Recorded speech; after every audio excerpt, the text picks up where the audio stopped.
Check कर लीजिएगा। देखिए, कभी कभी शायद लगता होगा, हम इसको ऑफ कर सकते हैं, जस्ट टू कोल्ड और आवाज भी कर रहा है, कि ये सब टीकाएं हम क्यों पढ़ रहे हैं, या टीका तो कठिन हो रही है।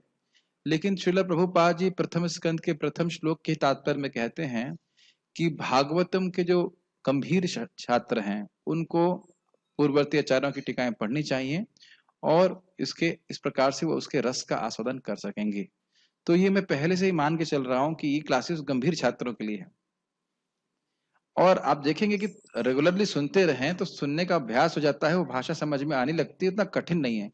हो सकता है याद नहीं रहे, ऐसे मुझको भी याद नहीं कि मैंने परसों कौन सा क्लास दिया था। आप लोगों ने कल कितनी रोटी खाई थी, हर किसी को याद है? अब सोचना चालू किया कितनी रोटी खाई थी। ये भी हमको याद नहीं है कि हमें कल 6 रोटी खाई थी कि 4 रोटी खाई थी। कितनी खाई थी आपने? मेरे को भी याद नहीं है। लेकिन क्या वह शरीर में नहीं लगी? गौरांग प्रभु उदाहरण देते हैं बहुत अच्छा। रोटी याद नहीं है, कितने लीटर दाल पिया, चलो रोटी तो काउंट कर सकते हो, कितने लीटर दाल पिया अब तक, जब से जन्म लिए हैं इसका मतलब ये तो नहीं है कि भले याद नहीं, इसका मतलब ये नहीं कि हमारे शरीर को लगी नहीं। उसी प्रकार से हम सुन रहे हैं तो हमारी भक्ति बढ़ रही हो। इसको अभी आगे सुनने वाले हैं। यस्याम वै श्रूयमाणायाम, पूरा भागवत सुना नहीं है, सुन रहा है, सुनना चालू किया है, तो उसकी भक्ति उत्पन्न होने लग जाती है। तो भक्ति उत्पन्न करने के लिए कर रहे हैं, और अपने आप में भक्ति है ही श्रीमद् भागवतम। तो इसलिए ये मत चिंता करिए कि अब हर चीज समझ में आएगी। हर चीज के पहली बार में भौतिक स्कूल में भी समझ में आती है कि नहीं समझ में आती, लेकिन संपर्क हो रहा है, कान से बात आ रही है, उसके बाद फिर आप आगे समझ पाओगे।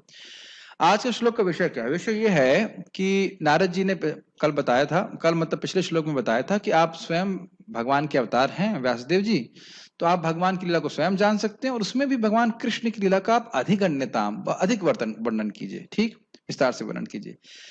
अब इसी बात को पुष्ट करने के लिए कह रहे हैं, देखिए अन्य जो तपस्याएं हैं, सुनना है या और कुछ सदाचार का पालन करता है, जीवन में कुछ पुरुषार्थ प्राप्त करने के लिए, उनका उद्देश्य भी यही है, उनका प्रयोजन भी यही है कि व्यक्ति कृष्ण के गुणों का वर्णन करे।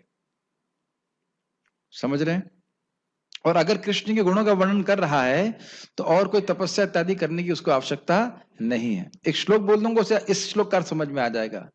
आराध्यते यदि हरि तपसः तथा किम, न आराध्यते यदि हरि तपसः तथा किम। यदि आप भगवान हरि की आराधना कर रहे हो तो अन्य तपस्या करने की क्या जरूरत है? अगर आप भगवान की या हम भगवान की हरि की आराधना नहीं कर रहे हैं तो तपस्या तथा किम, मतलब मजेदार श्लोक है ना, तपस्या करने की क्या जरूरत है? उसके बाद कहते हैं अंतर बहिर यदि हरि तपसा तथा किम, न अंतर बहिर यदि हरि तपसा तथा किम। कितना मजेदार श्लोक है ना। यदि अंदर बाहर कृष्ण दिखने लग गए तो आपको क्या तपस्या करने की जरूरत है? और अगर अंदर बाहर कृष्ण नहीं दिख रहे हैं तो आपकी तपस्या का फायदा क्या है? कहने का मतलब है, अगर भगवान को भगवत प्रेम बढ़ाने वाले साधन जो हैं ये सब कर रहे हैं तो फिर अन्य तपस्या करने की आवश्यकता नहीं। यही श्लोक का विषय है। जितना कोई भी कुछ करे ठीक है, इसका मतलब ही नहीं कि हर व्यक्ति एक ही कार्य करे, अलग अलग कार्य कर सकता है, लेकिन उन कार्यों का प्रयोजन, तात्पर्य ये होना चाहिए कि उससे कृष्ण का महिमा मंडन होना चाहिए। महिमा मंडन मतलब महिमावान हो, उनको गुणगान होना चाहिए। इससे पहले कि हम आगे जाए, इस विषय को समझ लेंगे तो पूरा तात्पर्य समझ में आ जाएगा। मान लीजिए मैं ओबीएस सॉफ्टवेयर को देख रहा हूं, या मैं देख रहा हूं जूम कैसे चलता है, तो ये एक भौतिक क्रिया है, एक भौतिक सॉफ्टवेयर है, लेकिन उद्देश्य क्या है? कैसे मैं श्रीमद् भागवतम के प्रवचन को, भगवान या ज्ञान को दूसरों को दे पा रहा हूं। Does it make sense? मैं बहुत चिंतित था कि यहाँ पे नेट ठीक से नहीं चल रहा है। क्यों? पिक्चर देखनी है क्या? नहीं, ठीक प्रकार से लोगों के पास ये ज्ञान पहुंच जाए, बीच में कोई दिक्कत नहीं आए। समझ पा रहे हैं? ये क्रियाएं बिल्कुल भौतिक हैं कि नहीं, इसमें कोई डाउट नहीं कि इंटरनेट चल रहा है कि नहीं, या सॉफ्टवेयर ठीक से चल रहा है कि नहीं, मेरा लैपटॉप ठीक से चल रहा है कि नहीं। लेकिन इनका उद्देश्य क्या है, इनका तात्पर्य क्या है, इन सारी क्रियाओं को करने का तात्पर्य क्या है? ताकि हम भागवत के प्रवचन को भक्तों तक पहुंचा सकें। यही बात बोल रहे हैं कि क्रियाएं चेंज करने की आवश्यकता नहीं है, उन क्रियाओं का तात्पर्य समझ लो। क्या ये समझ में नहीं आ रही बात? यही बात यहाँ पे बोली जा रही, बहुत आसानी से समझ में आ जाएगा। मेरे पीछे बोलिए। इदम हि पुंसस्तपसः श्रुतस्य वा, हि पुंसस्तपसा सुतस्य वा। आवाज नहीं आ रही ना उसमें? आता रही। स्विष्टस्य सूक्तस्य च बुद्धिदत्तयो स्विष्टस्य सूक्तस्य च बुद्धिदत्तयो अविच्युतो अर्थ कविभिर्निरूपितो अविच्युतोऽर्थ कविभिर्निरूपितो यदुत्तम श्लोक गुणानुवर्णनम् यदुत्तम श्लोक गुणानुवर्णनम् इदं हि पुंसस्तपसः श्रुतस्य वा हि पुंसस्तपसः श्रुतस्य वा स्विष्टस्य सूक्तस्य च बुद्धिदत्तयो स्विष्टस्य सूक्तस्य च बुद्धिदत्तयो अविच्युतो अर्थ कविभिर्निरूपितो अविच्युतो अर्थ कविभिर्निरूपितो यदुत्तम श्लोक गुणानुवर्णनम् यदुत्तम श्लोक गुणानुवर्णनम् इदं हि पुंसस्तपसः श्रुतस्य वा हि पुंसस्तपसः श्रुतस्य वा स्विष्टस्य सूक्तस्य च बुद्धिदत्तयोः स्विष्टस्य सूक्तस्य च बुद्धिदत्तयोः स्विष्टस्य सूक्तस्य च बुद्धिदत्तयोः स्विष्टस्य सूक्तस्य च बुद्धिदत्तयोः अविच्युतो अर्थ कविभिर्निरूपितो अविच्युतो अर्थ कविभिरूपितो यदुत्तम श्लोक गुणानुवर्णनम् यदुत्तम श्लोक गुणानुवर्णनम्। तो कह रहे हैं इदम ही, निश्चित ही, ये भगवान हरि का गुणगान जिसके बारे में मैंने पिछले श्लोक में बोला कि कृष्ण का गुणगान कीजिए अधिक रूप से। इदम ही, यही क्या, भगवान कृष्ण का गुणगान, यशगान। पुंसा मतलब इंसानों का, ठीक है। तपस्या, तपस्या मतलब तपस्या करना, भूखे रहना इत्यादि। सुरतस मतलब कि वेद को सुनना, और वा का मतलब होता है या, तपस्या का या वेद इत्यादि सुनने का। ये लाइन समझ में आ रही है? आपको श्लोक देखना पड़ेगा, मेरे तो देखे ही मत, आप खाली श्लोक देखते चले जाइए, फिर समझ में आएगा। स्विष्टस्य मतलब यज्ञ इत्यादि करने का। सूक्तस्य अर्थात, सूक्तस्य प्रभुपाद क्या अर्थ ले रहे हैं एक बार देख लेते हैं। हाँ, अध्यापन इत्यादि करने का। पढ़ा तो है ही, साथ साथ उसको पढ़ा भी रहे हैं, नहीं तो एक ही बात हो जाएगी, श्रुत और सूक्त एक जैसा हो जाएगा। श्रुत मतलब सुना और सूक्त मतलब पढ़ाया, पढ़ाने का। बुद्धि मतलब शास्त्र के द्वारा, शास्त्र अभ्यास से जिसको जो बुद्धि प्राप्त होती है। और दत्तयो मतलब दान के द्वारा। क्या आप कितने पॉइंट हैं? 1 2 3 4 5 और 6 क्रियाएं हैं जिसको सदाचार कहते हैं, जिसके द्वारा व्यक्ति को कुछ उच्चतर चीजें प्राप्त होती हैं। क्या है? पहला तपस्या, श्रुत मतलब वेद इत्यादि सुनना, स्विष्ट मतलब यज्ञ इत्यादि करना, सूक्त मतलब जो सुना है वेदों में वो पढ़ाना, और बुद्धि मतलब शास्त्र अभ्यास के द्वारा जो सद्बुद्धि प्राप्त होती है कि हम क्या करना चाहिए, विवेक प्राप्त होना, और दत्तयः मतलब दान करना। इसके द्वारा व्यक्ति प्रायः सिद्ध होता है। तो कह रहे हैं अविच्युत अर्थ, च्युत मतलब अलग या गिरा हुआ, विच्युत मतलब बहुत अच्छे से गिरा हुआ, अविच्युत मतलब बहुत अच्छे से नहीं गिरा हुआ, मतलब जो कभी नहीं गिरता। तो उसका अर्थ, अब अर्थ का बहुत सारे अर्थ होते हैं, इस अर्थ शब्द के बहुत सारे अर्थ हैं, आपने पढ़ा होगा भी, टीका में जो पढ़ के आएंगे, बहुत सारे अर्थ होते हैं। चक्रवर्ती पाद इसके अर्थ को ले रहे हैं प्रयोजन या कारण, और उसका तात्पर्य। 2 अर्थ ले रहे हैं, उसको उसके अनुसार से लिया जाएगा। प्रभुपाद भी बोले तात्पर्य प्रयोजन मतलब इन सबको करने का उद्देश्य ये है कि व्यक्ति भगवान की भक्ति तक आए, जिसको मैंने शुरुआत में बताया था इंट्रोडक्शन में कि तपस्या कर रहे हैं, वेद इत्यादि पढ़ रहे हैं, अगर भगवान की भक्ति नहीं कर रहे हैं तो व्यर्थ है। अगर भगवान की भक्ति कर रहे हैं तो समझ लेना चाहिए कि सारी तपस्या कर ली, सारे वेद अध्ययन कर लिए, ये बात है। ये समझ में आ रहा होगा थीम क्या हो रही है। उसके बाद कहते हैं कि मान लो कोई कहे कि ये कैसे प्रमाणित हुआ, तो कह रहे हैं कविभीर, कवियों के द्वारा, जो बहुत विद्वान हैं उनके द्वारा निरूपित, उनके द्वारा ये निरूपित किया गया है। निरूपित का मतलब है प्रमाणित किया गया है, डिसाइड कर लिया गया है, सारी मीटिंग हो चुकी है इस संबंध में, और कवियों ने डिसाइड कर लिया कि भगवान की भक्ति ही सर्वश्रेष्ठ प्रयोजन है किसी भी तपस्या का। समझ रहे हैं? और क्या निरूपण किया है? कहते हैं यदोत्तम श्लोक गुणानुवर्णनम, भगवान उत्तम श्लोक का, उनका उत्तम श्लोक क्यों कहते हैं, पढ़ा होगा आपने, जिनके यश से जीव की अविद्या का निवर्तन हो जाता है, अविद्या नष्ट हो जाती है। और अनुवर्णन का अर्थ आप समझते हैं, अनुवर्णन गुण का अर्थ तो समझ रहे हैं, भगवान कृष्ण का गुण, और अनुवर्णन का अर्थ है जैसा पूर्ववर्ती आचार्यों ने गुणगान किया है उसी के अनुसार गुणगान करना। हम अभी जो शब्दों के अर्थ ले रहे हैं, हम अपने मन से लेने का अधिकार हमको नहीं है, तब अयोध्या नहीं जाएगी। प्रभुपाद जी कितनी बार कहते हैं कि भगवत गीता तो इतने समय से थी, कोई भक्त बना? कोई भक्त नहीं बना। और प्रभुपाद जी कहते हैं इस बात में कि मेरा यही गुण है, प्रभुपाद जी का स्पेशल एक गुण है कि उन्हें कुछ परिवर्तन नहीं किया। जो पूर्ववर्ती आचार्यों ने बताया है उसको ही प्रस्तुत किया गया है। वो सामान्य व्यक्ति समझ सके, सामान्य व्यक्ति उस ज्ञान को समझ सके, ये कनेक्ट किया है प्रभुपाद ने, लेकिन कभी क्या कह सकते हैं, चेंज नहीं किया। ये बात आप समझ पा रहे हैं? अनुवर्णन का मतलब समझ रहे हैं? एक तो लगातार वर्णन, और दूसरा क्या है, परंपरा में प्राप्त वर्णन किया जाए, तो यही सबसे सबसे समीचीन है। कई बार बोलते समीचीन का मतलब सबसे अच्छा है। अब इसीलिए कई बार आपसे लोग पूछेंगे कि भाई बहुत सारे भगवान के नाम है तो हरे कृष्ण मंत्र ही क्यों करते हो? क्योंकि ये कलितंत्रण उपनिषद में है और ये परंपरा में प्राप्त किया गया, तब इसीलिए हम ये कार्य करता है। अपने मन से कुछ हम मंत्र लिख देंगे तो कार्य नहीं करने वाला। तो अनुवर्णन का अर्थ समझ रहे हैं भगवान? ठीक, पढ़ते हैं हम लोग अनुवाद। विद्वान मंडली ने यह स्पष्ट निष्कर्ष निकाला है कि तपस्या, वेदाध्ययन, यज्ञ, दान तथा स्तुति जप का अचूक प्रयोजन, उद्देश्य, तात्पर्य, अर्थ उत्तम श्लोक भगवान की दिव्य लीलाओं के वर्णन में जाकर समाप्त होता है। ये लाइन समझ सब आ गया होगा समझ में कि कोई भी तपस्या कर रहा है, कुछ भी कर रहा है, अगर भगवान का वर्णन नहीं कर रहा है जो व्यर्थ है, और भगवान का वर्णन कर रहा है, भगवान की कथा सुन रहा है, तो उसको और कोई तपस्या करने की जरूरत नहीं। महाराज इस पे बहुत कटाक्ष करते हैं। परम पूज्य राधा कुंज महाराज कहते हैं कि कोई व्यक्ति कथा सुन रहा है तो कभी कभी भक्त बोलते हैं, अरे कथा ही सुनते रहोगे या कुछ करोगे भी? कभी कभी ऐसा लोग बोलते हैं, भक्त ही बोल देते हैं, अरे भाई कथा ही सुनते रहोगे या कुछ करोगे भी? लेकिन कथा ही सुनना ही करना है। नहीं समझ में आई? उद्देश्य क्या है? भगवान का प्रेम प्राप्त करना। तो प्रेम कैसे आसानी से प्राप्त होता है? नाम जप से, भगवान की कथा से। और बाहर के लोग इस बात को समझ नहीं पाते, क्या ये समय बर्बाद कर रहे हो सुबह उठ करके हरे कृष्णा कर रहे हैं? घर में तो शायद बोलते भी होंगे आपको, समय खराब कर रहे हो। समझ पा रहे हैं? और वह नहीं समझ पा रहे हैं कि बाकी जो तपस्या कर रहे हैं उसे क्या प्राप्त हो रहा है, उनको कुछ भी नहीं प्राप्त हो रहा है। तो भगवान कृष्ण की भक्ति करने में सबसे इंपॉर्टेंट चीज है कि श्रवण कीर्तन के लिए व्यक्ति को प्रचुर मात्रा में मौका मिलना चाहिए। ये हमारा अधिकार है। सारा दर्शनी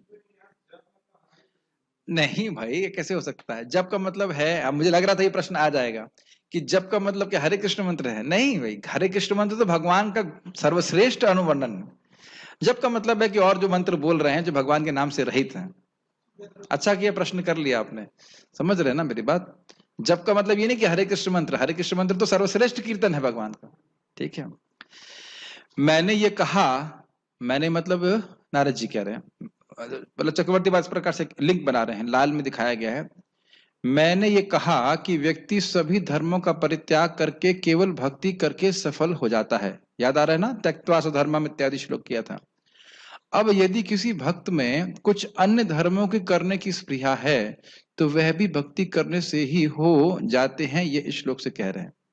भाई तुमको स्वर्ग जाना है, भाई हर भक्त तो अब शुद्ध एकदम शुद्ध प्रेम नहीं चाहता है, तो अगर कुछ भौतिक इच्छा भी है तो वह भी मिल जाएगी। कहने का अर्थ है कि तुम तपस्या करके कुछ प्राप्त करना चाहते हो, वेद सुन करके कुछ प्राप्त करना चाहते हो, पुरुषार्थ कहते हैं, धर्म अर्थ काम मोक्ष कुछ भी चाहते हो, वह तुम्हें भक्ति करके मिल जाएगा, तो उनको करने की क्या जरूरत है? समझिए मेरी बात, बहुत सूक्ष्म बात है। यहाँ पे जो भी व्याख्या चल रही है उसमें अर्थ का कारण लेंगे, अर्थ शब्द का अर्थ लेंगे कारण। तो तपस्या किसी कारण से करते हो ना, वेद किसी कारण से पढ़ रहे हो आप, है ना? कोई व्यक्ति कर रहा है ना, दान किसी कारण से कर रहे हैं। तो कह रहे हैं कि वो जिस कारण से आप ये सारे कार्य कर रहे हैं वह तो भक्ति से अपने आप प्राप्त हो जाते हैं, और बिल्कुल भक्ति देवी देती ही हैं, तो वह सब करने की क्या आवश्यकता है? क्या ये बात समझ में आ रही है? तो ये बोल रहे हैं कि सारे भक्त एकदम तुरंत कृष्ण प्रेम प्राप्त करना नहीं चाहते, तुरंत नहीं कर पाएंगे, लेकिन भक्ति करें तो उनकी जो अन्य इच्छाएं हैं वह भी पूर्ण हो जाएगी और बाद में प्रेम भी मिलेगा। ये बात समझ में आ रही है? भक्ति कैसे भी की जाए वो अच्छा है, नाम जब किसी भी उद्देश्य से किया जाए ठीक है, वह उत्तम भक्ति नहीं है, परधर्म नहीं है, लेकिन वो है बाकी सारे धर्मों से बहुत अच्छा है, क्योंकि अंत तो गतव है, शुद्ध हो ही जाएगा। ध्रुव महाराज एग्जाम्पल है कि नहीं? ध्रुव महाराज को और कुछ तो करने के लिए नहीं बोला गया, भगवान विष्णु की उपासना करने के लिए बोला गया, अंततोगत वो शुद्ध हो गई। दीपिका भी इसी के जानते हैं कि अपने इंद्र को मारने के लिए कर रही थी, तो उनको भगवान विष्णु की सेवा में लगाया, उनका हृदय शुद्ध हो गया बाद में। तो किसी और देवता के पास जाके मांगना यह है एक अपराध है, ये अच्छी बात नहीं है। और भगवान के पास जाके कुछ भी मांगना अच्छा है, भगवत प्रेम मांगे तो बहुत अच्छी बात है, अन्यथा और कुछ भी मांगने तो भी बहुत अच्छा है। गीता में बोलते हैं ना भगवान, उदारः सर्व एवते, ये सारे चारों प्रकार के लोग जो मेरे पास आते हैं ये बड़े उदार हैं। समझ रहे हैं मेरी बात? He has approached the right person for wrong intention, that is also all right, because the intention will be changed by Krishna. गलत उद्देश्य से सही व्यक्ति के पास आया है। समझ में आ रहा है? अब समझ में आ रही ना बात? गलत उद्देश्य से सही व्यक्ति के पास आया है, वो व्यक्ति उसके उद्देश्य को भी ठीक कर देगा। कृष्ण के पास जाने में ये फायदा है, भगवान के पास, भगवान विष्णु के पास, कि वो मति भी ठीक कर देते हैं, और बाकी लोग केवल वस्तु देते हैं लेकिन मति ठीक नहीं करते। ये बात देख रहे, समझ रहे हैं आप? तो वो कह रहे हैं कि जो कुछ भी इच्छा हो तुम्हारे भक्ति से बड़ी आसानी से प्राप्त हो जाएगी, तो मैं और तपस्या करने की जरूरत नहीं है। मनुष्यों के तप आदि का अव्यच्युत अर्थ अर्थात अव्यभिचारी हेतु भगवान उत्तम श्लोक के गुणों का वर्णन ही है। मेदिनी कहती है, इसका अर्थ समझ पा रहे हैं? जिस कारण से कोई व्यक्ति तपस्या कर रहा है, अगर वो कारण भगवान की भक्ति से मिल जाता है, और मिलता ही है, जो तुम्हें स्वर्ग चाहिए, कुछ चाहिए, वो भक्ति दे ही देगी 100%, तो फिर तपस्या क्यों कर रहे हो? समझा पा रहा हूं मैं या नहीं समझा पा रहा हूं आपको? मैं नहीं आ रहा है? आकाश प्रभु समझ में आ रहा है? ठीक, बोलना होता, नहीं तो प्रभु जी अटक जाएंगे, समझाते रहेंगे। क्यों तपस्या कर रहे हो? भगवान का नाम जप करो, भगवान की कथा सुनो, आराम से भगवान के पास पहुंच जाओगे, ये बात बोल रहे। ये और कोई इच्छा है तो वह भी प्राप्त हो जाएगी। मेदिनी कहती है, अब ये क्यों कोट कर रहे हैं मेदिनी को, मतलब ये दिखा रहे हैं कि मेदिनी जो स्टैंडर्ड डिक्शनरी है उसके अनुसार अर्थ के ये अर्थ होते हैं, उसमें से 2 अर्थ को ले रहे हैं। अर्थो विषयान अर्थयोर धन कारण वस्तुनि अभिधेय च शब्दानाम निवृत्त च प्रयोजने। अर्थ शब्द का अर्थ है विषय भोग की वस्तुएं, बाधाएं, धन, कारण जिसको हाईलाइट किया गया है, वस्तु, शब्द का अर्थ निवृत्ति और तात्पर्य। यहाँ टीका में अर्थ शब्द का अर्थ कारण और अभिधेय के रूप में लिया गया। अभिधेय मतलब तात्पर्य, वही मतलब है। तो यानी कि अभी जो हम अर्थ समझ रहे हैं वो क्या है कि तपस्या करने के जो भी कारण होता है, जिस उद्देश्य लेकर तुम करते हो, वो भक्ति से पूर्ण हो जाता है। ये सीधी सीधी बात है, ठीक है। और तात्पर्य का बात यहाँ पे जब आगे आएगी तो उसमें बताया जाएगा कि जितनी भी तपस्याएं हैं उनका उद्देश्य ये है कि जीव को शुद्ध कर दें, ताकि वो समझ जाए कि भक्ति ही करनी चाहिए। ये 2 अर्थ ले रहे हैं। पहला अर्थ क्या है? भक्ति करने से तुम्हें सारी तपस्याओं का फल मिल जाएगा, और दूसरा, सारी तपस्याएं करने का उद्देश्य ये है कि अंततोगत्वा व्यक्ति को भगवान की भक्ति की महिमा समझ में आई। बस ये 2 सिंपल अर्थ है। मुश्किल हो रहा है? समझ में आ रहा है? ठीक है। तपस्या आदि का फल भगवत भक्ति के द्वारा प्राप्त हो जाता है, जो भगवान की इस उक्ति से स्पष्ट होता है, इसलिए उनकी क्या आवश्यकता है? ठीक है। यत् कर्मभिर्यत् तपसा ज्ञान वैरागतश्च यत् योगेन दान धर्मेण श्रेयोभिरितरैरपि सर्वं मद भक्ति योगेन मद भक्तो लभते अंजसा स्वर्गापवर्गम मद धाम कथंचिद यदि वांछति। कर्म कांड से, यद कर्म भीर, जो कर्म कांड करने से, यद तपसा, जो तपस्या करने से, ज्ञान वैराग्य तश्चयत, और ज्ञान वैराग्य इत्यादि से जो प्राप्त होता है, योगे ना अष्टांग योग से जो प्राप्त होता है, दान धर्म इत्यादि से जो कोई भी श्रेय प्राप्त होता है। श्रेय का अर्थ होता है भविष्य में कोई उच्चतर गोल की प्राप्ति करना। जैसे भी एग्जाम्पल के लिए आप आईएएस की तैयारी कर रहे हैं, और मैं आईआईटी की तैयारी पहले कर रहा था, बहुत साल पहले, जब मैं बुद्धिमान नहीं था।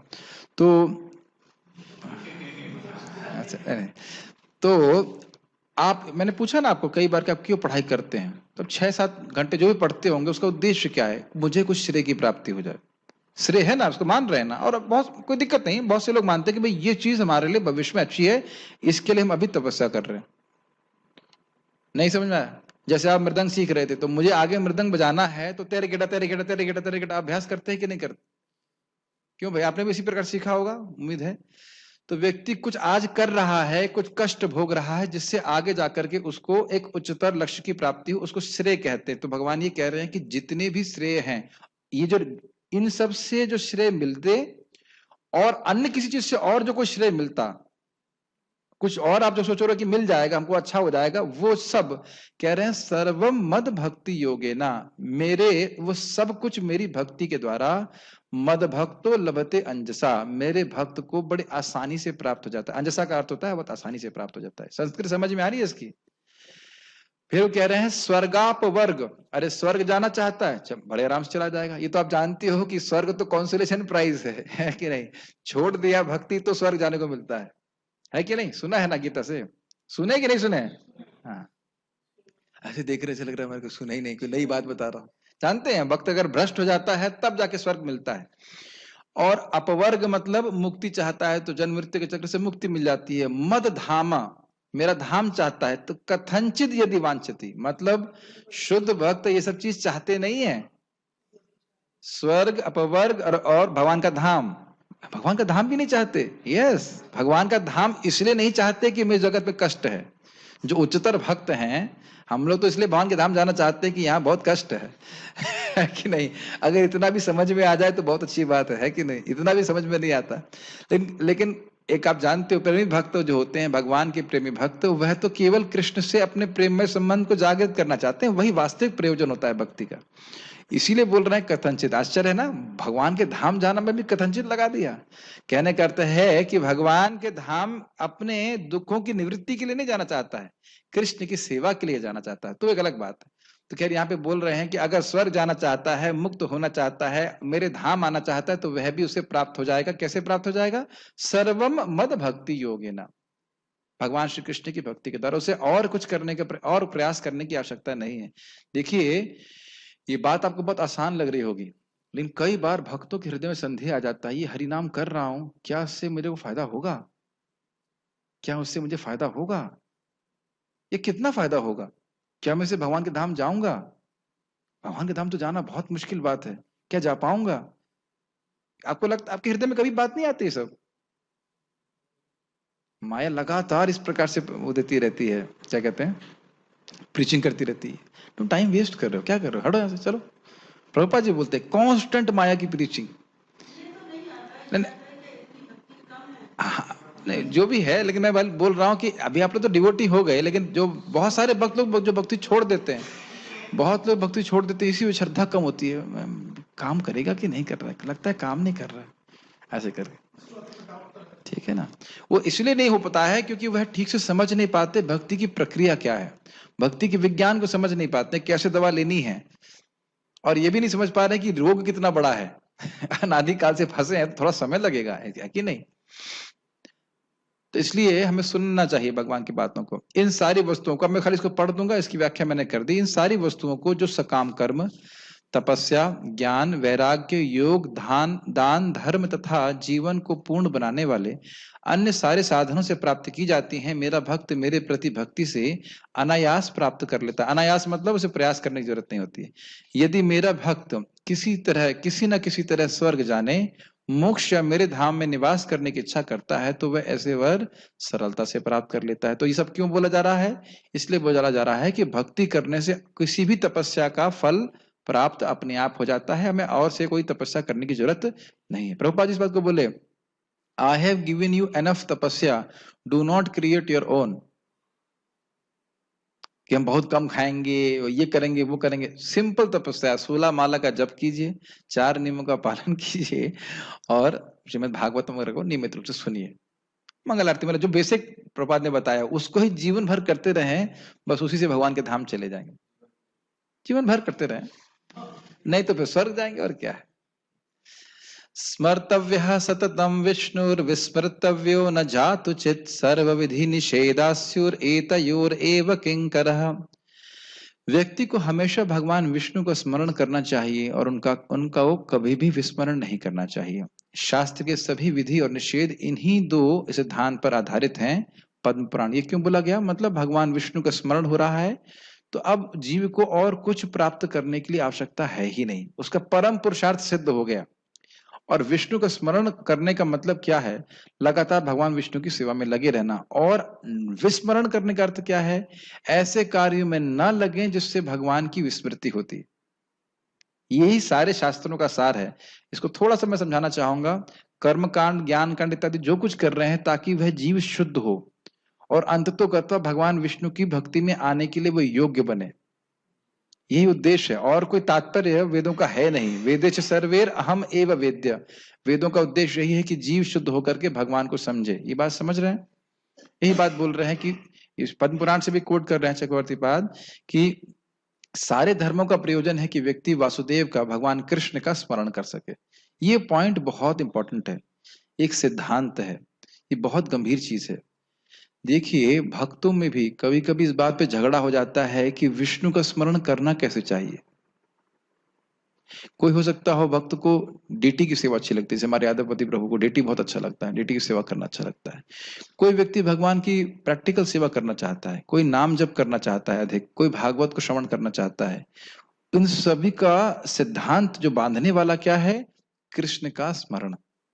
अब हर व्यक्ति की रुचि भक्ति के एक अलग अलग अंग में हो सकती है, तो इसके ऊपर नहीं झगड़ा करना चाहिए कि जिस अंग को मैं पसंद करता हूं बस वही दूसरे को भी पसंद आएगा। ये बात समझ में आ रहा है? चित्त कृष्ण में लगना चाहिए। अब हर व्यक्ति का अलग अलग रुचि के अनुसार वह स्वीकार करे हुए कृष्ण में अपने चित्त को किस प्रकार से लगाएगा। क्या ये बातें समझ में आ रही हैं? और यही सारे शास्त्रों का तात्पर्य है, ये बात समझना चाहिए। ठीक है, यहां अर्थ शब्द का हेतु, सॉरी, यहां अर्थ शब्द का अर्थ हेतु लिया गया है। मतलब जिस हेतु से, जिस कारण से कोई भी तपस्या की जाती है, उससे वो वह सारी हेतु का हेतु भक्ति से ही पूर्ण हो जाते हैं। एक समझ में आया अर्थ? इस अर्थ का अर्थ समझ में आया? ठीक है। और अविच्युत मतलब चूकता नहीं है। अगर आप भक्ति कर रहे हैं और स्वर्ग चाहें, ऐसा नहीं हो सकता कि स्वर्ग प्राप्ति ना हो, 100% हो जाएगी। लेकिन मैं स्वर्ग प्राप्ति करने के लिए बोल नहीं रहा, भक्ति करने के लिए, कि भगवान ही बोल रहे कथनचित कदाचित वो अगर इच्छा करे। भगवान ये नहीं कह रहे हैं कि तुम ऐसा करो, लेकिन अगर चाहते हो तो मिल जाएगा। अपितु अगर कोई, बहुत ध्यान पूर्वक सुनिए, जब भोग की इच्छा त्याग कर और मुक्ति की भी इच्छा त्याग कर हम कृष्ण का भजन करते हैं, तब कृष्ण के द्वारा हमको कृष्ण प्रेम प्राप्त होता है। क्या वो समझाया? भोग इच्छा आदि मतलब जगत में कुछ नहीं चाहता है और मुक्ति की इच्छा भी नहीं चाहता है, तब कृष्ण के द्वारा उसे कृष्ण प्रेम प्राप्त होता है। ठीक है। और अगर लगे ये तो बड़ा मुश्किल है, तो कोई बात नहीं, भक्ति करते रहिए, धीरे धीरे करके सारी इच्छाएं समाप्त हो जाती हैं। भक्ति देवी इस प्रकार से करती हैं। हमारे हृदय में कितनी भौतिक इच्छा हो, हमारे लक्ष्य ये होना चाहिए कि हमें कृष्ण प्रेम प्राप्त करना है। तो भगवान की कृपा से, भक्ति देवी की कृपा से सारी इच्छाएं अपने आप खत्म हो जाएंगी। क्योंकि वो भी, वही कृष्ण भी चाहते हैं कि अपने आपका जो संबंध है व्यक्तिगत रूप से आप सबका, हम सबका, वह दोबारा जागृत हो जाए। वो ये नहीं चाहते कि हम मुक्ति लेके संतुष्ट हो जाएं या हम स्वर्ग इत्यादि लेके संतुष्ट हो जाएं। कृष्ण ऐसा चाहते नहीं है, लेकिन यदि मैं चाहता हूं तो कृष्ण उस प्रकार से देने के लिए तैयार है। अब कृष्ण के स्वभाव को समझ पा रहे हैं? He is very humble. वो फोर्स नहीं करना चाहते हैं कि तुम तुरंत मेरे धाम में आना होगा, तुम्हारी इच्छा है ठीक है कर लो। लेकिन आप जानते हैं कि भक्ति बाधित नहीं होती, फिर भक्ति करता रहता है आगे जाकर के, फिर वह समझ जाएगा इसमें कुछ रखा नहीं है। इसकी व्याख्या भी मैं नहीं कर रहा हूं, हम लोग गीता में पढ़ चुके हैं इस बात को। यह एक अर्थ और है कि तपस्या और वेद अध्ययन आदि का विधान करने वाले जितने भी शास्त्र हैं उनका तात्पर्य, यहाँ पे अर्थ शब्द को क्या लिया है? तात्पर्य।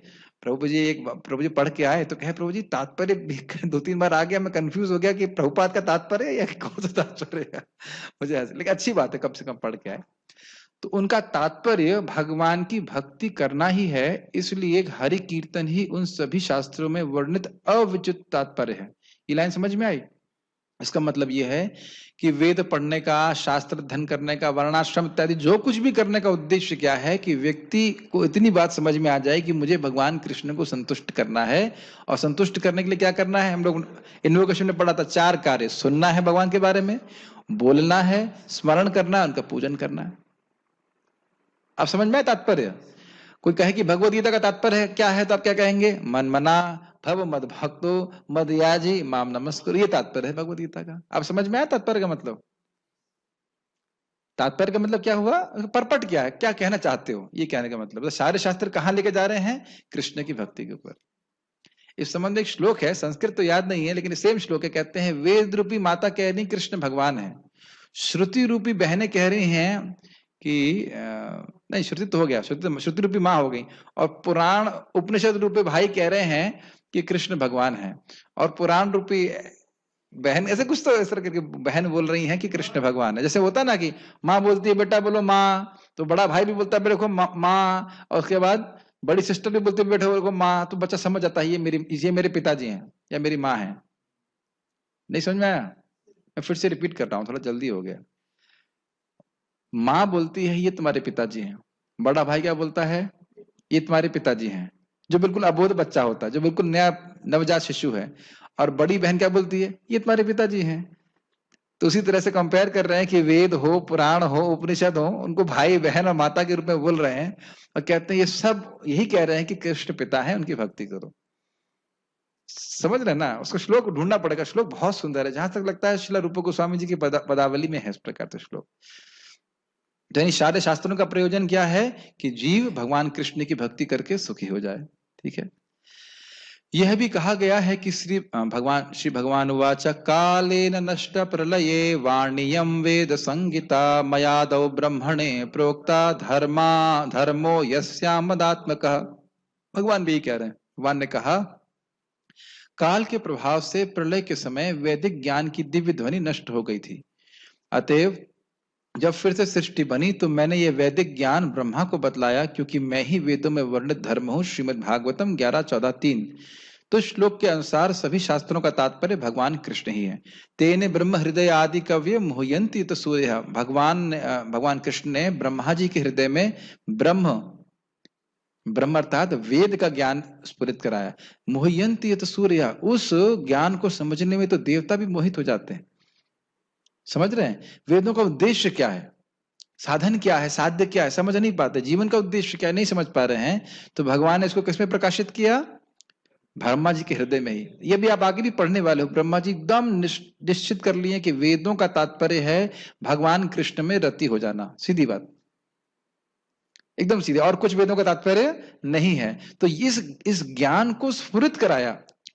स्फुरित मतलब समझ रहे, रिवील कराया उनके हृदय में। किसने कराया? किसके हृदय में? भगवान ने। और क्यों कराया? क्योंकि जब प्रलय हो जाती है तो ज्ञान लुप्त हो जाता है। और इसलिए भी कराया क्योंकि ब्रह्मा जी पहले ब्राह्मण हैं, उनके हृदय में स्फुरित होगा तो अब उसके बाद परंपरा में सबको यही बताएंगे। Does it make sense? तो क्यों ऐसा क्यों किया? क्योंकि वेदों में वर्णित जो धर्म है उसका उद्देश्य कृष्ण ही है। ये बात बोल रहे हैं। आराध्यो क्या था? आराध्यो यदि हरि तपसहा तथा किम, न आराध्यो यदि हरि तपसहा तपसहा तथा किम, अंतर बहिर यदि हरि तपसहा तथा किम, न अंतर बहिर यदि हरि तपसहा तथा किम। समझ में आ रहा है ना? ठीक है। वैसे देखिए संस्कृत सुनते सुनते उनके अर्थों को सीधे सीधे समझने में आने भी कोई कठिनाई होती नहीं है। थोड़ा भाषा हम सुनते नहीं इसलिए लगता है।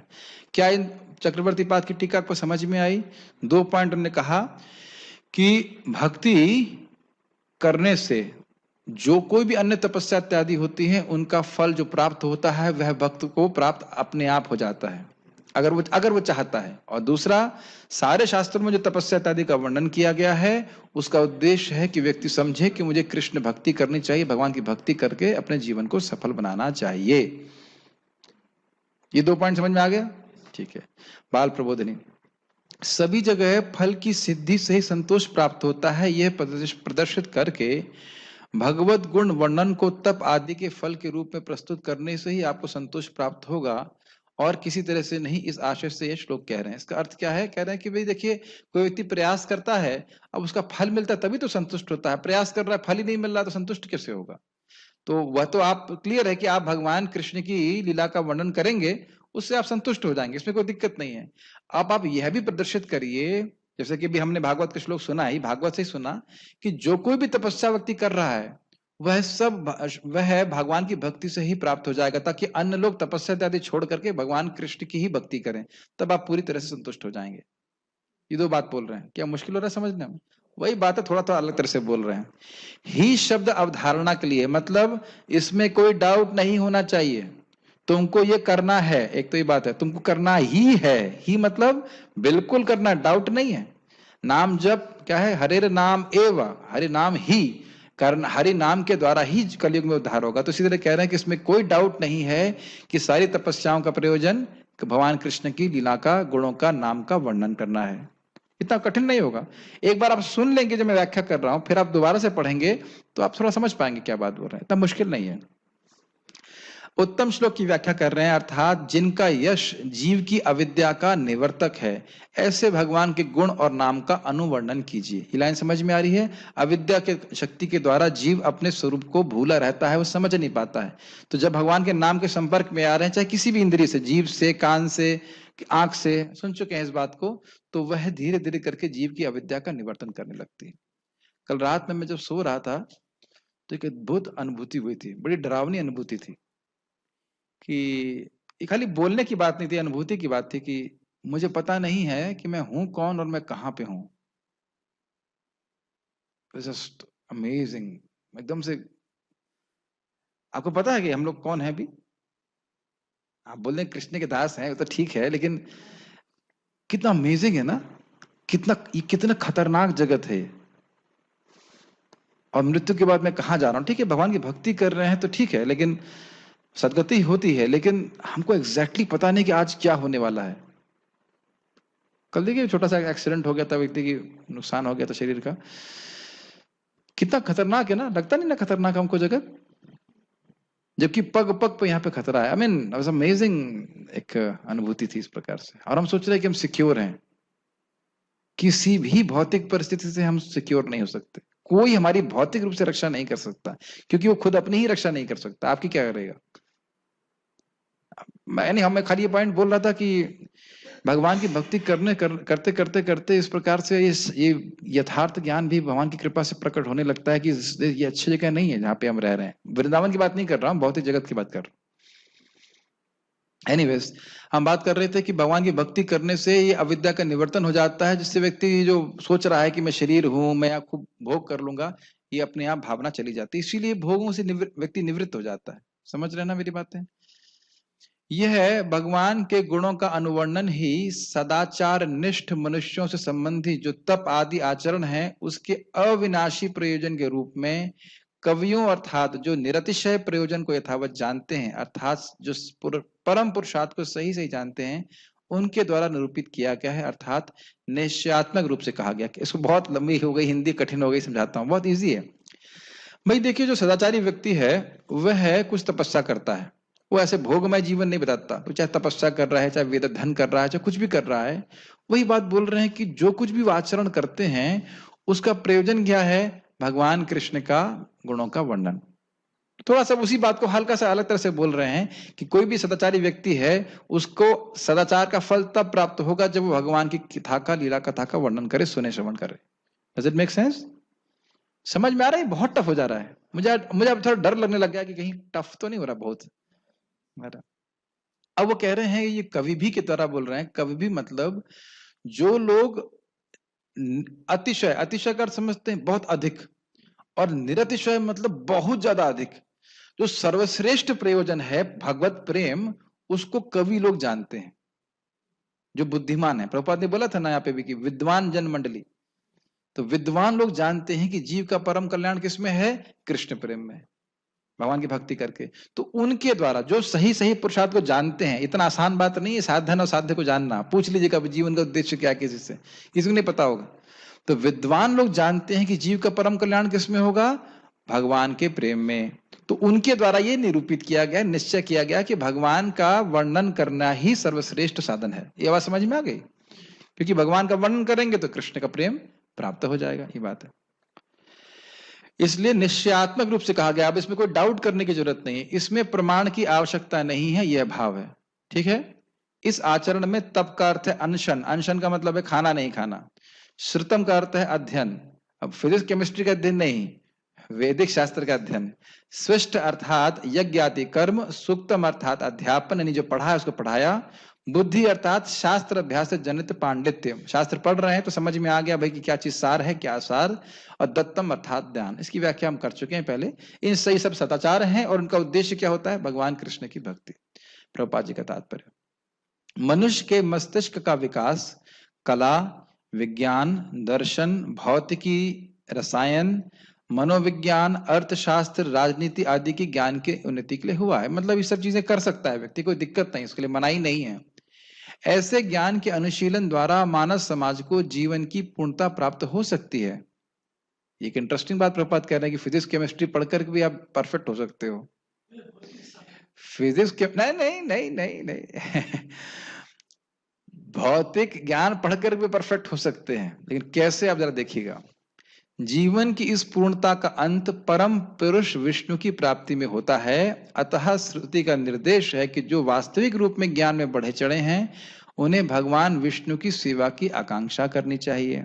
अब समझ में आ रहा है कि जो तुम अध्ययन कर रहे हो, पढ़ाई लिखाई कर रहे हो, यह सोचो कि इन्हें कृष्ण से कैसे कनेक्ट कर सकते हैं, ये बात बोल रहे हैं। समझ में आ रहा है?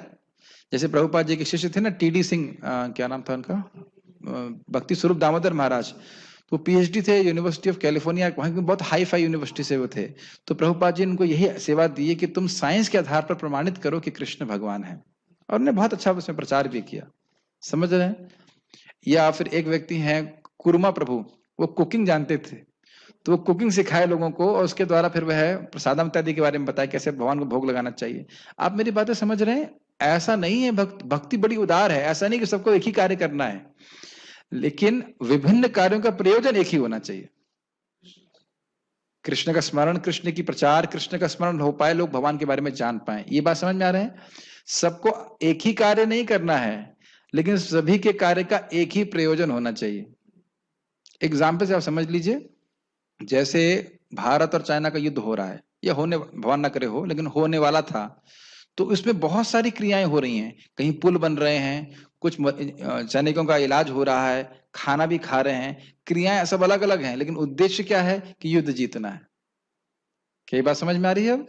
तो उसी प्रकार से, मतलब एक भौतिक एग्जाम्पल दे रहा हूं, तो अब ये भौतिक एग्जाम्पल क्यों दिया गया, ताकि ये बात समझ में आए कि मैं क्या कहना चाहता हूं।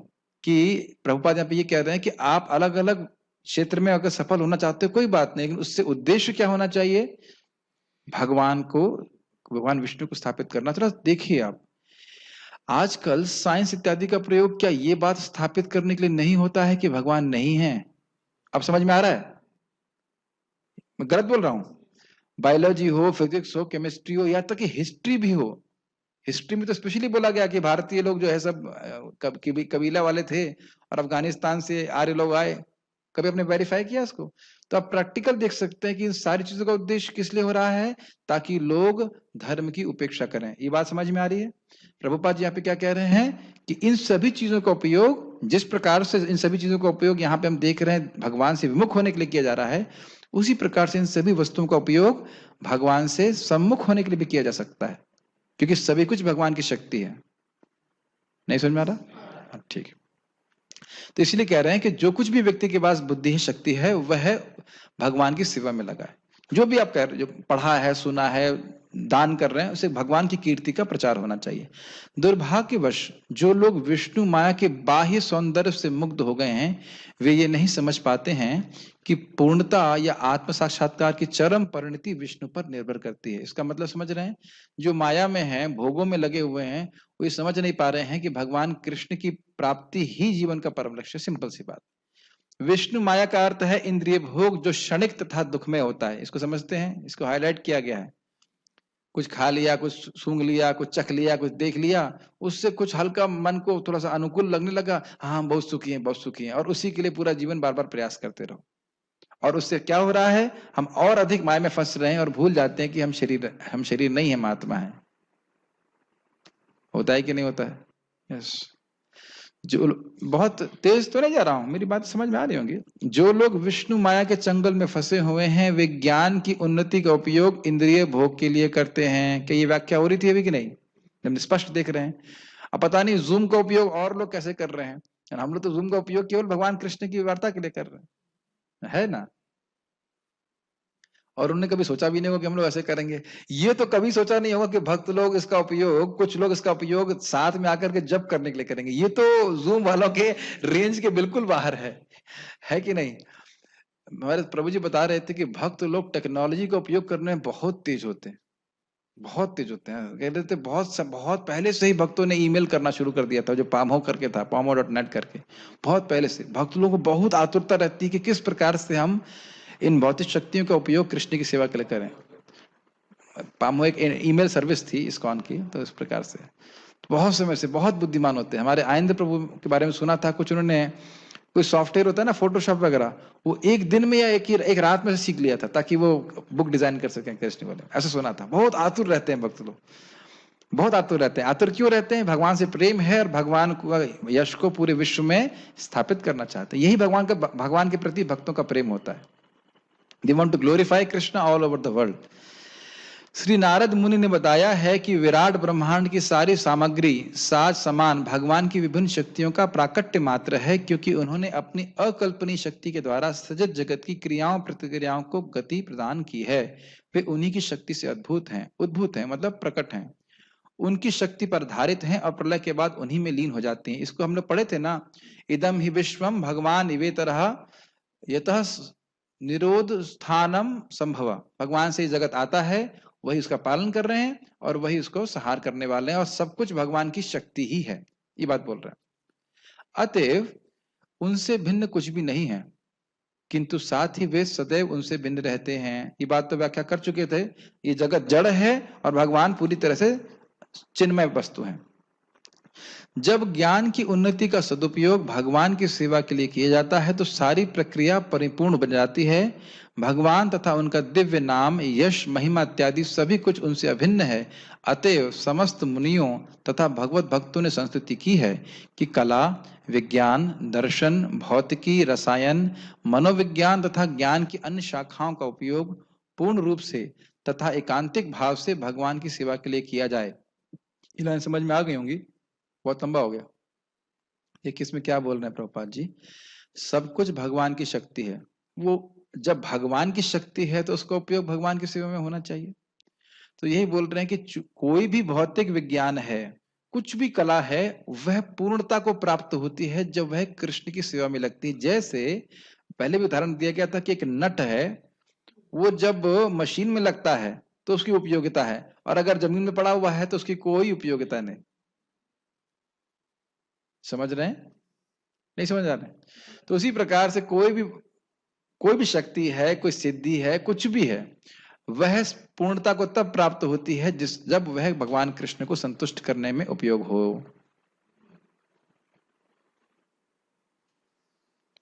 एक एग्जाम्पल देना चाहता हूं, थोड़ा सा विभत्स एग्जाम्पल है, लेकिन कल हमारे एक भक्त का मतलब जो ग्वाला था उसकी उंगली कट गई। बहुत सिंपल सा एग्जाम्पल है, प्रभुपाद कई बार दिए हैं, लेकिन वास्तविक में ऐसा हुआ। थोड़ा सा भाग उसका उंगली का कट गया, तो उस उंगली के भाग को लेकर के वो हॉस्पिटल में गया तो जुड़वाने के लिए, और उसके लिए 10,000 रुपए भी लग जाते। लेकिन जब उंगली ये मालूम चला कि अब ये उंगली जोड़ी नहीं जा सकती, तब वो उंगली डस्टबिन में फेंक दी गई। बहुत हैवी स्टेटमेंट है ये, बहुत हैवी एग्जाम्पल है। एग्जाम्पल बहुत भयानक है लेकिन बहुत गंभीर है। वो उंगली अगर जोड़ने की संभावना होती तो उसके लिए मंदिर भी 10,000 रुपए देने के लिए तैयार था, लेकिन जब वो जोड़ी नहीं जा सकती तो कहाँ उसकी गति है? डस्टबिन में ही फेंक दी जाएगा, सड़ रही होगी। छोटी सी उंगली, समझ पा रहे मेरी बात? थोड़ा गंभीर एग्जाम्पल बोल दिया, उसके लिए मैं क्षमा चाहूंगा, थोड़ा विभत्स भी है, लेकिन वास्तविकता यही है। जीव अगर कृष्ण की सेवा कर रहा है तो पूरी तरह से बहुत महत्वपूर्ण है, लेकिन कृष्ण की सेवा से च्युत है, वो अलग है, तो उसके चाहे कितने भी गुण हो वो ऐसे व्यर्थ हैं जैसे शव शोभनमता। जैसे शव को बहुत सुंदर से सजा दिया जाए तो कहें बड़े कितना सुंदर लग रहे हैं, कितनी सुंदर आंखें हैं, कितने सुंदर कान हैं, क्या कोई कभी कैसे कहता है? तो ये बड़ा गंभीर बात है। इसीलिए इसको सुन करके व्यक्ति को सोचना चाहिए कि भगवान ने जो भी मुझे शक्तियां दी हैं उसका प्रयोग मैं भगवान की महिमा का या यश का प्रचार करने में कैसे लगा सकूं, और उससे हम लोग सफल हो जाएंगे। फिर उसके लिए कुछ भी करने के लिए कृष्ण तैयार है। समझ रहे हैं? Becomes very valuable. कला, साहित्य, पद, चित्रकला आदि का उपयोग भगवान के यशोगान में किया जा सकता है, किसी भी का। जैसे आप पेंटिंग कर सकते हो कृष्ण के लिए, जैसे कि आप प्रभुपाद जी के बहुत सारे शिष्यों ने किया और उसको देखकर कितने आकर्षित हो जाते हैं लोग प्रभुपाद के ग्रंथों को देख करके। उपन्यासकार, कवि तथा विख्यात साहित्यकार समान रूप से कामुक विषयों के लेखन में लगे रहते हैं, किंतु यदि वे भगवान की सेवा में लग जाएं तो वे भगवान की दिव्य लीलाओं का वर्णन कर सकते हैं। स्पष्ट है? वाल्मीकि एक महान कवि थे और उसी प्रकार व्यासदेव एक महान लेखक हैं, और ये दोनों ही भगवान की लीलाओं का उद्घाटन करने में लगे रहे और इस कारण वे अमर हो गए हैं। इसी प्रकार विज्ञान तथा दर्शन का उपयोग भी भगवान की सेवा के लिए ही किया जाना चाहिए। इंद्रिय तृप्ति के लिए कोरे सिद्धांत प्रस्तुत करते रहने से कोई लाभ नहीं है। जैसे मैंने बताया था कि जबरदस्ती ये प्रमाणित करने का प्रयास करना कि भगवान नहीं है और इसके लिए सारी साइंस की ताकत लगा देने से क्या फायदा होगा। इसमें लोग मजाक करते हैं। स्टीफन हॉकिंग नाम का एक साइंटिस्ट था, वो नास्तिक था, तो उसका एक स्टेटमेंट था, God is dead Stephen Hawkings. तो जो मर गया तो किसी वक्त ने लिखा Stephen Hawking is dead God. समझ में आया? इस प्रकार से बोलते हैं भगवान तो मरे नहीं। ऐसे आके कितने कीड़े आकर के मर जाते हैं और वो अपनी पूरी शक्ति लगाते हैं ये प्रमाणित करने के लिए कि भगवान नहीं है। जबकि आप जान रहे हो कि अगर यहाँ पे कुछ भी रखा है, आप देख रहे हो यहाँ पे स्पीकर लगे हुए हैं, ये मिक्सर लगा हुआ है, तो ये किसी ने लगाया होगा, अपने आप नहीं आ सकता है। Isn't it? छोटा सा अरेंजमेंट किया गया है। तो और ये लोग देख रहे हैं कि प्रकृति में इतना सुंदर संयोजन है, फिर भी लगे रहते हैं बोलने के लिए कि सब कुछ बाई चांस आ गया है। तो ये जबरदस्ती की बात है ना। इसीलिए प्रभुपाद कह रहे हैं कोरे सिद्धांत, इसमें कोई तथ्य नहीं है, लेकिन लगे पड़े हैं समझाने के लिए प्रयास में कि भगवान के अस्तित्व को नकारा जाए। और आपने देखा होगा सामान्य व्यक्ति क्या बोलता है, अरे देखो वो साइंटिस्ट कहते हैं, उसको कुछ पता नहीं है कि भगवान है या नहीं है, वो तो केवल कोट कर रहा है, वो देखो वो साइंटिस्ट ये कह रहे हैं, वो साइंटिस्ट ये कह रहे हैं, ऐसे करके। और उस बेचारे को असली साइंटिस्ट जो व्यासदेव है उनसे मिलने का सुनने का मौका ही नहीं मिलता है। नहीं तो भगवान के अस्तित्व को कोई भी नकार नहीं सकता। इस जगत में हम कुछ भी लेके नहीं आए, हमने कुछ भी नहीं बनाया है, और सब कुछ हम देख रहे हैं बहुत सुंदर बना हुआ है, इंक्लूडिंग हमारी आंख। आज तक कोई साइंटिस्ट आंख नहीं बना सका है, तो किसने बनाया है? अब बात बहुत सिंपल सी है, लेकिन आप देख रहे हैं कि वह बुद्धि का उपयोग जो साइंटिस्ट हैं वह भगवान के विरोध में जाने के लिए कर रहे हैं। तो कभी कभी भक्त लोग को ऐसे बोलते हैं तो भक्तों लोगों को आक्षेप करते हैं, आप क्या साइंस और टेक्नोलॉजी के विरोध में हैं? क्या हम लोग विरोध में हैं? नहीं, उसका उपयोग जो दुरुपयोग है उसके विरोध में है। दुरुपयोग किस लिए हो रहा है कि भगवान का यश जो है वो ना फैले।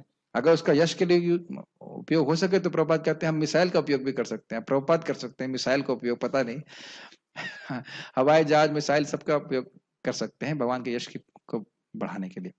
लास्ट लाइन चल रही है। दर्शन तथा विज्ञान को भगवान की महिमा को प्रस्थापित करने में प्रयुक्त किया जाना चाहिए। ये सब बातें स्पष्ट हैं। समुन्नत लोग विज्ञान के माध्यम से परम सत्य को जानने के लिए उत्सुक होते हैं। अतएव महान वैज्ञानिक का यह कर्तव्य है कि वैज्ञानिक आधार पर भगवान के अस्तित्व को सिद्ध करने के लिए प्रयास करें। ये समझ में आई लाइन? जो लोग बहुत बुद्धिमान है वो ऐसे आंख मूंद करके नहीं विश्वास करेंगे। तो आप बुद्धिमानी के द्वारा या वैज्ञानिक तरीके से समझाइए किस प्रकार से परम सत्य एक व्यक्ति है। इसी प्रकार दार्शनिक चिंतनों का उपयोग परम सत्य को संवेदना युक्त तथा सर्वशक्तिमान के रूप में स्थापित करने में किया जाना चाहिए। इसको मैंने हाईलाइट किया है। क्या उद्देश्य है जीवन में? लोगों को समझाना कि कृष्ण एक व्यक्ति हैं, परम सत्य एक व्यक्ति हैं, कोई निर्विशेष लाइट नहीं है। और मैंने आईआईटी में मैंने ऐसे लाइब्रेरी में से मैं देख रहा था तो एक पता नहीं ऐसी किताब सामने आ गई और व्यक्ति बोलता था वहां पे, कुछ फिलोसफर बोला कि जीव गोस्वामी जी कहते हैं कि परम सत्य एक व्यक्ति हैं। मुझे ये बात समझ में नहीं आती, मुझे अच्छा नहीं लगता। अरे कहाँ जीव गोस्वामी पाद और तुम कहाँ सिगरेट पीने वाले, दारू पीने वाले तथाकथित फिलोसफर। तो अब देख रहे हैं कि वह लोग बार बार प्रमाणित कर रहे हैं, प्रयास कर रहे हैं कि भगवान एक व्यक्ति नहीं है। तो व्यक्ति को क्या प्रयास करना चाहिए? ये समझाना है, हमें क्या करना है? समझाना कि कृष्ण एक व्यक्ति हैं और बड़े अच्छे व्यक्ति हैं, और सबसे अच्छे व्यक्ति, बड़े नहीं, सबसे अच्छे व्यक्ति हैं, बहुत कृपालु हैं और सबसे अधिक शक्तिशाली हैं। वो आप पर भक्तों पे कृपा करते हैं। यही तो सुन रहे ना बार बार शास्त्रों में। तो फिर जीव जब इस प्रकार से सुनेगा कि कृष्ण सर्वशक्तिमान हैं, मुझसे प्रेम करते हैं, मैं उनका हूं, मैं उनकी सेवा करूंगा तो मुझे अपने पास लेके जाएंगे, तभी तो भक्ति करेगा ना। और कहा भाई निराकार है और अलग है, उसको निरंजन है, तो क्या करेगा बताइए? महाराज हमेशा एग्जाम्पल देते हैं कि कहे कि भाई तुम्हारा पत्नी तो निराकार हो गई है। कोई कहे कि पत्नी निराकार हो गई तो क्या पत्नी से प्रेम होगा? या पत्नी बोले पति तुम्हारा निराकार हो गया है, निराकार होगा या कहे को जीरो हो गया, एक ही बात है ना। तो यही प्रभुपाद बहुत अच्छी बात बोल रहे हैं। यही प्रभुपाद जी का मिशन है, निर्विशेष शून्यवादी पाश्चात्य देश धारण है, कि भाई सब निर्विशेष है या शून्य है, इस बात का खंडन करना। सभी आचार्यों ने इस प्रकार से बात का खंडन किया है, क्योंकि वो जानते हैं कि कृष्ण परम सत्य एक व्यक्ति है। Make sense? समय कम है इसलिए मैं और व्याख्या नहीं कर रहा हूं उस पर, लेकिन ये बहुत इंपॉर्टेंट पॉइंट है। तो अपने जीवन में प्रचार में ये क्लियर कर लीजिए, क्या प्रचार करना है? Krishna is supreme personality of God head. Personality, वह एक व्यक्ति है, ठीक है ना। प्रभुपाद जी इस बार से कहते थे तुम विग्रह की सेवा कर रहे हो, भूलो मत कि तुम कृष्ण की सेवा कर रहे हो सीधे। इसी प्रकार से ज्ञान की अन्य समस्त शाखाओं का उपयोग सदा भगवान की सेवा के लिए किया जाना चाहिए। भगवत गीता में भी इसकी पुष्टि की गई है। वह सारा ज्ञान अज्ञान के अतिरिक्त कुछ नहीं है यदि उसे भगवान की सेवा में ना लगाया जाए। कौन से अध्याय में पढ़ा था? 13वें अध्याय में पढ़ा थे ना? प्रभुपाद भगवत गीता की बात बोल रहे हैं। अमानित्वा दम्भित्वा भूल गए, कोई बात नहीं, लेकिन 13वें याद आ रहा है कुछ कुछ कि भगवत गीता में बताया गया था कि ज्ञान का उद्देश्य क्या है? भगवान को जानना, जीवात्मा को जानना है कि नहीं, यही तो बताया गया था। और प्रभुपाद उसमें भगवान कहे इसके अलावा जो कुछ भी वह ज्ञान है, और प्रभुपाद वहां समझाए थे कि ज्ञान का उद्देश्य किस लिए करता है व्यक्ति, ताकि वह उस वस्तु का उपयोग इंद्रिय तृप्ति के लिए कर दे। लेकिन ये ज्ञान का उद्देश्य नहीं है। ज्ञान का उद्देश्य क्या है? भगवान को समझे, अपने आप को समझे और अपने संबंध को भगवान से समझे। यही प्रभुपाद कह रहे हैं। उन्नत ज्ञान का वास्तविक सदुपयोग भगवान की महिमा को स्थापित करना है और यही वास्तविक लक्ष्य है। ठीक है, तो भागवत का भी प्रयोजन यही है कि व्यक्ति समझे कृष्ण भगवान है। भगवान की सेवा में लगा हुआ सारा वैज्ञानिक ज्ञान तथा इसी प्रकार के सारे कार्यकलाप वास्तव में हरि कीर्तन अर्थात भगवान की महिमा का गायन है। बहुत सुंदर लाइन है, इसलिए मैं इसको हाईलाइट किया हुआ हूं। देखिए, उद्देश्य अगर हरि कीर्तन है, भगवान की कीर्तन का प्रचार है, तो उसमें की गई सारी सेवाएं वह भी कीर्तनिया सदा हरि हैं। ये इसीलिए मैंने इसको हाईलाइट किया। बाकी बात याद रहे ना याद रहे, इस बात को ध्यान रखिए। जैसे युद्ध वाला एग्जाम्पल दिया गया था, युद्ध लड़ने के लिए जो बाकी सारी क्रिया की जा रही है वह भी युद्ध है। नहीं समझ में आ रहा? मान लो कोई सैनिकों को खाना बना के खिला रहा है, तो क्या वह युद्ध है कि नहीं है? वह भी युद्ध का भाग है। समझ में आ रहे हैं? उसी प्रकार से मान लीजिए कोई माइक लगा रहा है, मान लीजिए कहीं कोई प्रवचन हो रहा है तो कोई माइक लगा रहा है, कोई भक्तों के लिए प्रसाद बना रहा है और व्यवस्था कर रहा है, वह सब ही हरि कीर्तन है। क्या ये बात समझ में आ रही है? नहीं समझ में आ रही? हरि कीर्तन केवल यही नहीं है कि हम केवल हरे कृष्ण जपें, वो तो है ही कीर्तन, लेकिन हरे कृष्णा करने के लिए भी जो आप कार्य कर रहे हो वह भी हरि कीर्तन है। Doesn't make sense? वह भी क्योंकि कीर्तन की सेवा है। अभी किसी को कोई प्रश्न अगर यदि है तो हम ले सकते हैं। मैं खाली ये बोला तो ये इसके द्वारा हरि कीर्तन का बहुत व्यापक अर्थ हो जाता है। भगवान की जो भगवान की यश का प्रचार करने में बहुत से सारी सेवाएं होती हैं और वही सब भगवान के कीर्तन में संलग्न हो जाती है। लेकिन इसमें इंपॉर्टेंट है कि हरे कृष्ण मंत्र जपना है। अब ये नहीं कि बस सेवा ही करते रहे, हरि नाम जपे ही नहीं, क्लास ही नहीं सुने, फिर फायदा क्या हुआ? ठीक है ना, माइक लगा दिया, सब कुछ लगा दिया, कुछ सुनने ही नहीं आया तो मतलब क्या हुआ? ठीक है, कोई प्रश्न अगर किसी भक्त का है, प्रसादम तो 9:30 बजे ही आता है, तो चिंता करने की जरूरत नहीं है। मैं इसमें देख लेता हूँ प्रश्न क्या है। नहीं, कोई प्रश्न नहीं है। ठीक है, बहुत बहुत धन्यवाद। हाँ, माइक पे बोलिए। यस, इसमें एक और इम्पोर्टेंट पॉइंट है। इसमें भक्तों को भाई प्रचार कोई स्टेरियोटिपिकल चीज नहीं है। मान लीजिए मैं भागवत की क्लास इस प्रकार से दे रहा हूं, अब ऐसा नहीं कि भागवत की क्लास देने का यही तरीका है। कोई भक्त और तरह से दे सकते हैं, कुछ और तरह से दे सकते हैं, लेकिन उद्देश्य यही कि भगवान कृष्ण के बारे में लोगों को समझ में आए। ये कुछ कह रहे थे? जिसकी प्रवृत्ति बहुत ज्यादा हो सकाम कर्म करने की, हाँ, तो उसमें तो लगेगा ही प्रभु जी। बिल्कुल। तो वो कैसे आएगा डिवोशनल? मतलब कहने का अर्थ यह है कि बहुत, देखिए, अगर जो व्यक्ति बहुत ज्यादा कर्म मार्ग में आसक्त है वह भक्ति में नहीं आ पाएगा। जो बहुत ज्यादा विरक्त है वह भी भक्ति में नहीं आएगा, वो भगवान से विरक्त हो जाएगा। उसे कहेंगे वो तो है ना, मायावादी लोग कहेंगे सब माया है, क्या कीर्तन कर रहे हैं, सब कर रहे हैं, उछल कूद कर रहे हैं, जैसे प्रकाशानंद सरस्वती कर रहे थे। तो भक्ति में वो आ सकता है जो ना बहुत अधिक आसक्त हो और ना बहुत अधिक विरक्त हो। अब इतना भी आसक्त नहीं है कि पिक्चर ही देखने बैठता रहेगा, क्लास में नहीं आएगा, 2 माला भी जप नहीं कर पाएगा, इतना भी आसक्त नहीं है। और इतना भी विरक्त नहीं कि अब सीधे घर छोड़ दे या नौकरी छोड़ दे, अब आश्रम ज्वाइन कर ले। सारे लोग आश्रम तो नहीं ज्वाइन कर सकते ना, ऐसा तो नहीं कि सब एकदम ही विरक्त हो जाएंगे। तो ना पूरे विरक्त हो और ना पूरे आसक्त हो, ऐसे लोग भगवान की भक्ति में आ सकते हैं। तो हम सभी लोग आ सकते हैं कि इतना तो नहीं कि पिक्चर ही देखते रहेंगे और कहेंगे क्लास में कौन आएगा, फिर कैसे सीखोगे? जैसे हमारे एक व्यक्ति आए थे, तो उनकी लड़का वीडियो गेम का आसक्त था, तो कभी एक बार क्लास में आया था वैसे, लेकिन फिर भी उसको प्रसादम अच्छा लगा। ठीक है, कुछ तो कनेक्ट हुआ किसी तरह से, लेकिन कहने का अर्थ है कि अब उसके लिए बड़ा मुश्किल है क्लास में बैठना, नाम जप करना, आप समझ रहे ना। लेकिन ऐसे लोगों के संग फायदा क्या है? उन लोगों को आप कुछ लोगों को बोलो कि ठीक है, ऐसे लोग अपने दान कर सकते हैं भगवान की सेवा में, तो वह भी हरि कीर्तन में जुड़ जाएगा। भगवत भक्ति का प्रचार हो रहा है, हो सकता है वो खुद प्रवचन में ना आ पाए, लेकिन वह कुछ सहायता कर सकते हैं, प्रसाद में स्पॉन्सर कर दें, कुछ कर दें, तो फिर जो सुकृत बनेगा आगे जाकर उससे उनको भक्ति करने में श्रद्धा होगी। श्रद्धा मतलब समझ रहे हैं, रुचि आएगी, क्या बोल रहे हैं अच्छा लग रहा है, ये रहता है। ठीक है, तो अगर बहुत आसक्त है तो उसको कहो चलो तुम कुछ गीता स्पॉन्सर कर दो, कुछ भागवत स्पॉन्सर कर दो, या कुछ इस प्रकार से लोग भक्त लोग करते हैं कृपा करने के लिए। ठीक है, बहुत बहुत धन्यवाद। श्रीमद् भागवतम की जय, श्रील प्रभुपाद की जय।